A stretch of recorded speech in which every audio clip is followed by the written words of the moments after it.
Hi, I am Paulo Mendes. I am a master's student at PUC-Rio, Brazil, and I'm going to present our work entitled A Clustering-Based Method for Automatic Educational Video Recommendation Using Deepface Features of Lectures, by myself, Eduardo Vieira, Antônio Busson, Alan Guedes, and Sérgio Coxa.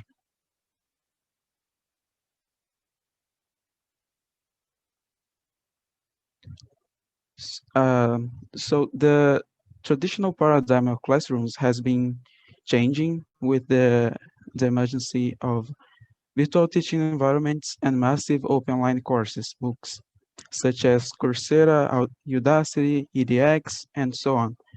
And most of these courses provide video lectures of subjects mainly related to technology and self-improvement and many other subjects. And even with the emergency of these kind of platforms for learning, users also use traditional platforms for learning. For example, a research of Pearson in 2018 showed that 59% of people aged 14 to 23 prefer YouTube as a learning tool. And with the recent global pandemic, the virtual learning environments became even more important. And some could say that even after even after the pandemic is gone, this way of learning could be here to stay. And these platforms, they are gaining huge amount of data. For example, only in 2019, five 500 hours of content were uploaded to YouTube every minute. So with this huge amount of data, it makes it challenging to search for the content of interest. So this leads us to the following question: how can we retrieve the content of interest in such amount of data? Well, for video retrieval, there are mainly two ways of retrieving this kind of content. The first one is through proactive user search. So it's when the users they actively search for the content that they want with search terms and query strings in those platforms. The other way of getting this information is through automatic recommendations. In this case, the video and they are recommended to the user, so the users do not have to search for it actively. It's more a passive way of accessing these informations. And for recommendations, and our method is most focused on this second way of, of retrieval. And for recommendation mechanisms, these automatic recommendation mechanisms, there are mainly two ways of recommendation. The first one is collaborative filtering. In this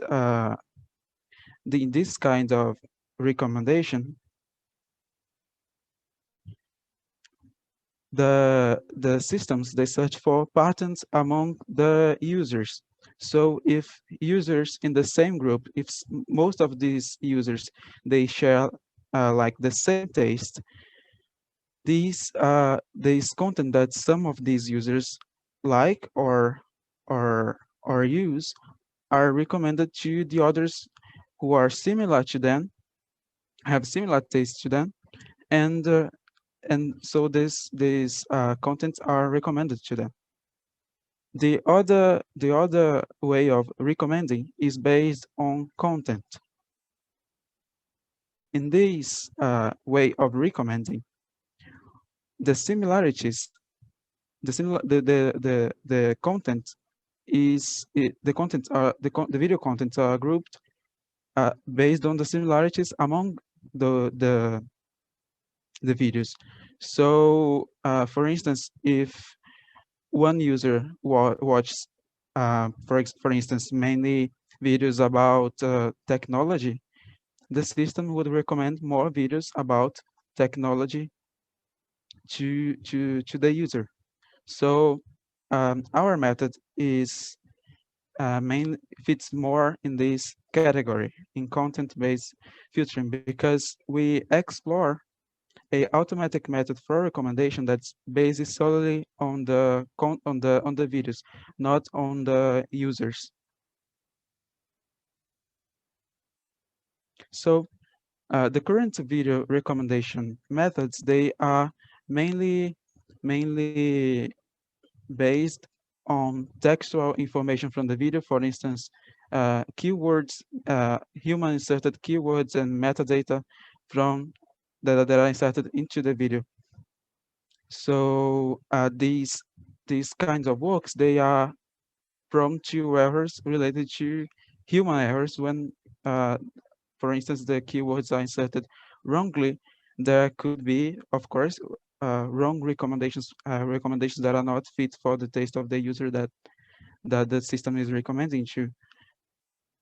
And some other works, they generate captions based on the content of the video. So they first extract the content of the video textually, and then they use this textual representation of the content of the video in order to search for patterns and recommending based on this caption generated. And of course, this kind of work is prone to errors related to these mechanisms of automatic text generation. And so in our approach, we aim at investigating a method that can recommend videos and is not based on any error-prone text or descriptions, but solely on the lecture's presence. So in our research, the main focus of our research is recommending videos that share the presence of the same lectures.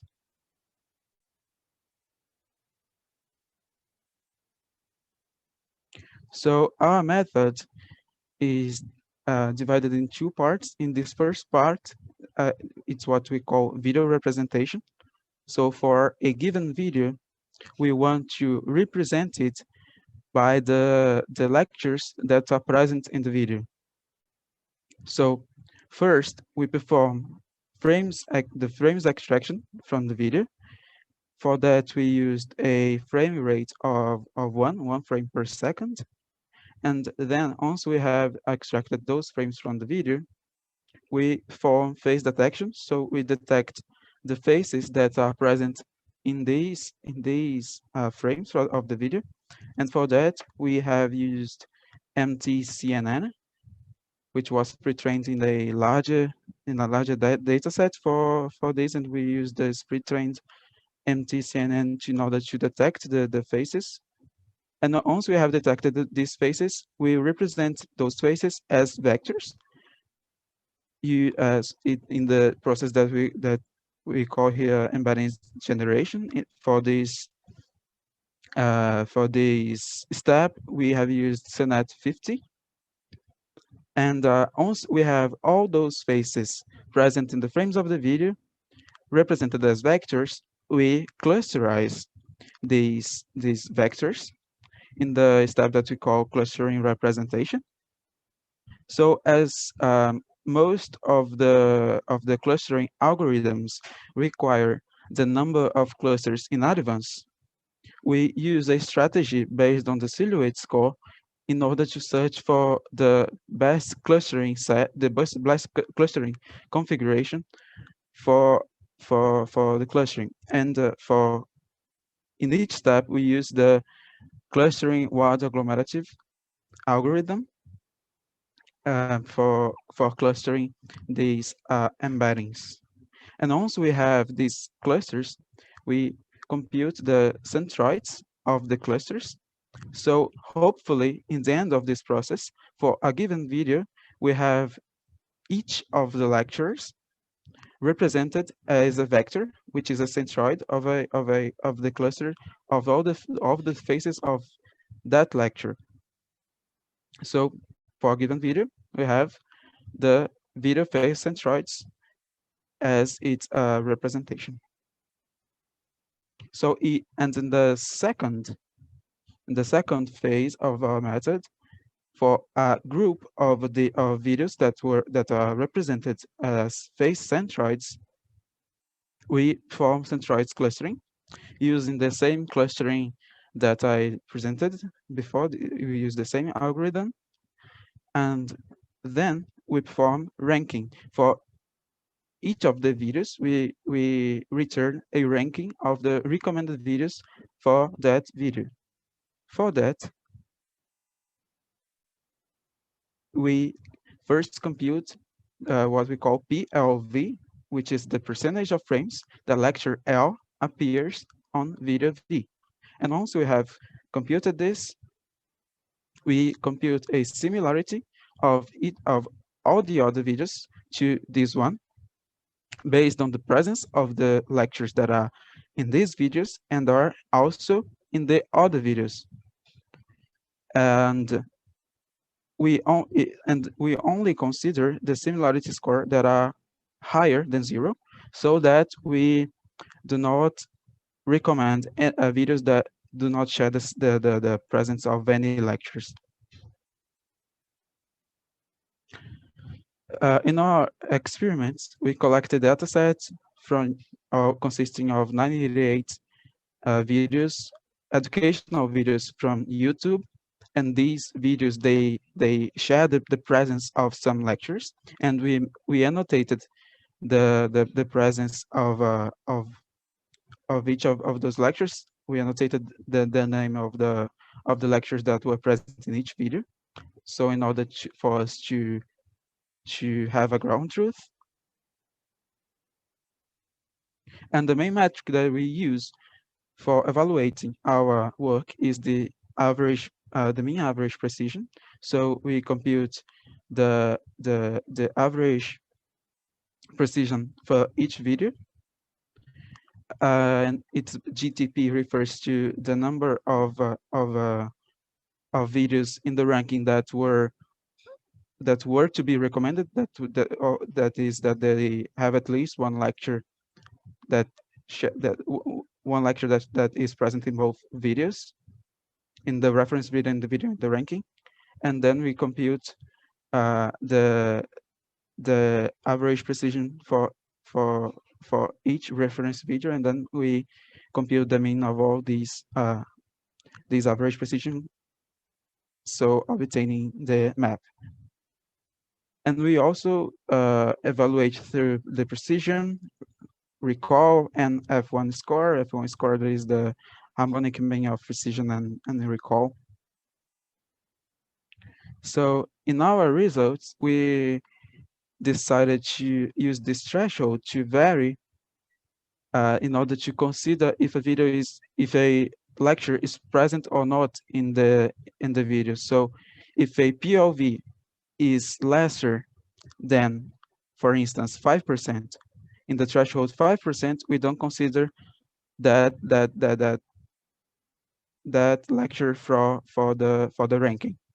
And as we can see, the map did not fluctuate much even with this threshold. So we use this threshold in order to evaluate if the lectures that are only appear in a shorter amount of time in the video, if they do not have much influence in the recommendation.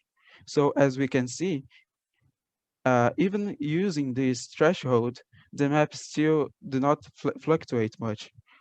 What shows that our method is somehow robust to these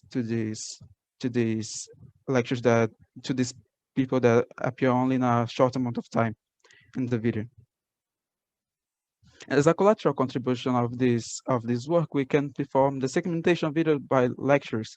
So for each lecture, we can compute the segment of the video in which this lecture is present. So we could, in future work, recommend, instead of recommending an entire video, we could uh, only recommend the segments of the video that have the presence of the lectures in which that the user watches more. So some final remarks of our work. The first one is that we do not require any metadata. So our method is purely based on the lecture's presence. So we do not require any metadata from the person that uploaded the video. The main limitation of our work is that we can only recommend when lectures are visually present. So if we have, for instance, a lecture that is only voice over slides, we would not be able to recommend these these kind of videos because we not because they do not have the lectures are not visually present. And thus future work we intend to use hybrid recommendation mechanisms, so we can use our method together with content-based methods that are based on the actual content of the video and the subject of the video. And so that's it. Thank you very much for your attention, and I will be I'll be happy to answer any questions. Thank you very much, Paula, for the presentation. And any questions?